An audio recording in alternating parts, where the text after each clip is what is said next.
Air matanya tidak lagi menyentuh hatiku. Aku sudah terlalu lelah untuk ikut hanyut. Aku mundur perlahan. Wajahku tenang, tapi hatiku terasa seperti baru saja dijatuhkan dari tempat paling tinggi. Sebelum keluar kamar, aku menatap perempuan itu. Aku berkata pelan, "Aku tidak membencimu, tapi ingatlah, apapun yang dimulai dari kebohongan, suatu hari akan meminta balasan pada hati yang paling dalam." Ia terisak, menutup wajahnya. Aku melangkah keluar rumah dengan langkah mantap. Hawa malam menyentuh wajahku. Udara dingin terasa seperti pelukan semesta. Untuk pertama kalinya dalam hidupku, aku merasa kosong. Bukan karena aku kehilangan suami, bukan karena rumah ini tidak lagi sama, melainkan karena aku akhirnya menyadari selama ini, aku bertahan bukan karena cinta, tapi karena ketakutan untuk melepaskan. Dan hari itu, ketakutan itu perlahan berubah menjadi keberanian di luar pagar. Anakku berdiri, matanya memerah, napasnya terputus-putus. Ia menatapku cemas. "Bu, maaf bu, aku tidak tahu harus bagaimana. Aku takut ayah akan melukai ibu." Aku memeluknya erat. Pelukan yang bukan hanya untuk menenangkan dia tapi juga untuk menenangkan diriku sendiri. Aku membisikkan satu kalimat, "Kamu sudah jadi anak yang sangat kuat. Terima kasih sudah berani jujur pada ibu." Ia menangis di dadaku. Dan di malam itu, aku belajar satu hal terbesar dalam hidupku kadang. Pengkhianatan bukanlah akhir dari segalanya, melainkan pintu kecil yang membuka kita pada keberanian untuk memilih diri kita sendiri. Aku menatap rumah itu.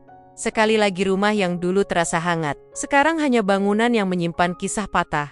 Namun di balik rasa sakit itu ada secercah keyakinan baru, bahwa hidupku tidak berhenti di malam ini, bahwa aku masih punya anak yang harus kupeluk, bahwa aku masih punya hati yang harus kujaga, dan bahwa cinta sejati bukan tentang bertahan pada seseorang yang tidak lagi menghargai kita, namun tentang keberanian untuk melangkah. Meski kaki bergetar, meski hati terluka, meski dunia terasa runtuh, karena pada akhirnya, perempuan tidak hancur hanya karena ditinggalkan. Perempuan hancur ketika ia berhenti mencintai dirinya sendiri. Dan malam itu, aku memilih untuk kembali pada diriku, bukan sebagai istri yang dikhianati, bukan sebagai perempuan yang ditinggalkan, tapi sebagai ibu, sebagai manusia yang sedang belajar menjadi lebih kuat untuk dirinya sendiri dan untuk anaknya. Dan kisah ini tidak berhenti di sini, karena setiap luka selalu membawa kita ke arah yang baru, entah itu menuju perpisahan atau menuju kesadaran bahwa kebahagiaan tidak pernah bergantung pada satu orang saja. Aku berjalan menjauh dari rumah itu, bukan dengan dendam, bukan dengan amarah, melainkan dengan hati yang perlahan mulai menemukan jalannya kembali.